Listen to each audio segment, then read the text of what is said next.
ഇപ്പോൾ കാര്യങ്ങൾ ചോദിച്ചറിയുകയാണ്, ചോദിച്ച് മനസ്സിലാക്കുകയാണ് എൻഫോഴ്സ്മെന്റ് ഡയറക്ടറേറ്റ് CMRL എക്സാലോജിക് ഇടപാടുമായി ബന്ധപ്പെട്ടുകൊണ്ട്.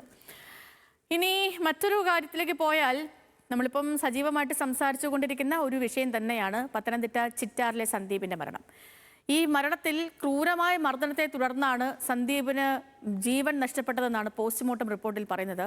മർദ്ദനത്തിൽ വാരിയെല്ലുകൾ ഒടിഞ്ഞ് ശ്വാസകോശത്തിലും കരളിലും തുളഞ്ഞുകയറി. ഇതുമൂലമുള്ള രക്തസ്രാവമാണ് മരണകാരണം. സന്ദീപിന്റെ പെൺസുഹൃത്തിന്റെ ബന്ധുക്കളാണ് പ്രതികൾ. ശ്രീരാജ് ബാബു വിവരങ്ങളുമായി ചേരുന്നു. ശ്രീരാജ്, അതായത് അതിക്രൂര മർദ്ദനത്തിന് ഇരയാക്കപ്പെട്ട് സന്ദീപിന് ജീവൻ നഷ്ടപ്പെട്ടു എന്ന് മനസ്സിലാക്കുന്നു പോസ്റ്റ്മോർട്ടം റിപ്പോർട്ടിലെ ആദ്യ വാചകങ്ങൾ വായിക്കുമ്പോൾ. അതിൽ പറഞ്ഞിരിക്കുന്ന കൂടുതൽ കാര്യങ്ങൾ എങ്ങനെയാണ്? ഈ കേസുമായി ബന്ധപ്പെട്ടുള്ള നടപടികൾ എങ്ങനെയാണ് സന്ദീപ്, ശ്രീരാജ്? സേതു, അതായത് ഈ സന്ദീപിന്റെ മരണത്തിന് പിന്നാലെ തന്നെ സന്ദീപിന്റെ കുടുംബം ഇത്തരത്തിലൊരു ആരോപണം ഉന്നയിച്ചിരുന്നു. സന്ദീപിനൊരു പെൺകുട്ടിയുമായി അടുപ്പമുണ്ടായിരുന്നു, പ്രദേശവാസിയായ.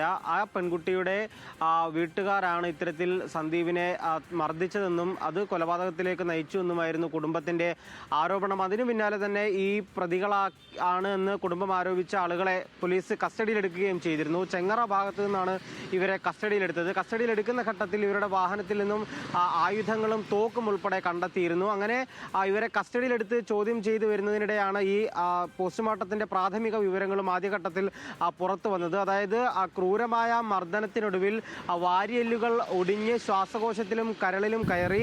തുടർന്നുണ്ടായ രക്തസ്രാവമാണ് മരണത്തിലേക്ക് നയിച്ചത് എന്ന ആദ്യഘട്ട വിവരം, പ്രാഥമിക പോസ്റ്റ്മോർട്ടം വിവരമാണ് ആ ഘട്ടത്തിൽ പുറത്തു വന്നത്. പിന്നീട് അതിനെ അടിസ്ഥാനപ്പെടുത്തി പോലീസ് ചോദ്യം ചെയ്യുന്നതിനിടയിലാണ് പ്രതികൾ കുറ്റം സമ്മതിച്ചത്. ഇത്തരത്തിൽ അവിടേക്ക് വീടിന് സമീപത്തേക്ക് എത്തുകയും ഇവരുമായി തർക്കത്തിലേർപ്പെടുകയും ഒടുക്കം മർദ്ദനമേൽക്കുകയുമായിരുന്നു. ഈ തോക്കുൾപ്പെടെയുള്ള ആയുധങ്ങളുടെ പാത്തി കൊണ്ട് ഈ പ്രതിയെ അടിച്ചുവെന്നാണ്, ഈ സന്ദീപിനെ പ്രതികൾ അടിച്ചുവെന്നാണ് പോലീസിൽ നിന്നും ലഭിക്കുന്ന വിവരം. അത്തരത്തിൽ ക്രൂരമായ മർദ്ദനം സന്ദീപിനേറ്റു. ശേഷമാണ് ഈ വീടിന് സമീപത്തെ കുഴിയിൽ സന്ദീപിനെ ഉപേക്ഷിക്കുന്നത്. എന്തായാലും കുടുംബം ആരോപിച്ചതുപോലെ തന്നെ സന്ദീപിനെ കൊലപ്പെടുത്തിയത് ഈ പെൺകുട്ടി, സന്ദീപിന് അടുപ്പമുണ്ടായിരുന്ന പെൺകുട്ടിയുടെ കുടുംബാംഗങ്ങളാണ്.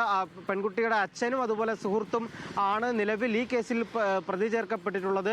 നിലവിൽ പോലീസ് സന്ദീപിന്റെ മരണത്തിൽ അസ്വാഭാവിക മരണത്തിനായിരുന്നു കേസെടുത്തിരിക്കുന്നത്. നിലവിൽ അത് മാറ്റി കൊലപാതകം അടക്കമുള്ള കാര്യങ്ങളിലേക്ക് പോലീസ് കടക്കും. നിലവിൽ ഈ പ്രതികളായ ആളുകളെ പോലീസ് റിമാൻഡ് ചെയ്തിട്ടുണ്ട്. അത് ഈ ആയുധം കയ്യിൽ വെച്ചതടക്കമുള്ള വകുപ്പുകൾ ചുമത്തിയാണ് റിമാൻഡ് ചെയ്തിട്ടുള്ളത്. കൊലപാതകം കൂടി ചുമത്തി പോലീസ് ഇതിന്റെ തുടർ നടപടികൾ സ്വീകരിക്കും. ഇവരെ കസ്റ്റഡിയിലെടുത്ത് പ്രദേശത്തെത്തിച്ച് തെളിവെടുപ്പ് അടക്കം നടത്താനുള്ള നീക്കമാണ് വരും ദിവസങ്ങളിൽ പോലീസ് നടത്തുക. എന്തായാലും ഗോപി, കൃഷ്ണൻകുട്ടി എന്നീ 2 പേരാണ് നിലവിൽ ഈ സന്ദീപിന്റെ മരണവുമായി പ്രതി ചേർക്കപ്പെട്ടിട്ടുള്ളത്. ശരി ശ്രീരാജ, ശരി.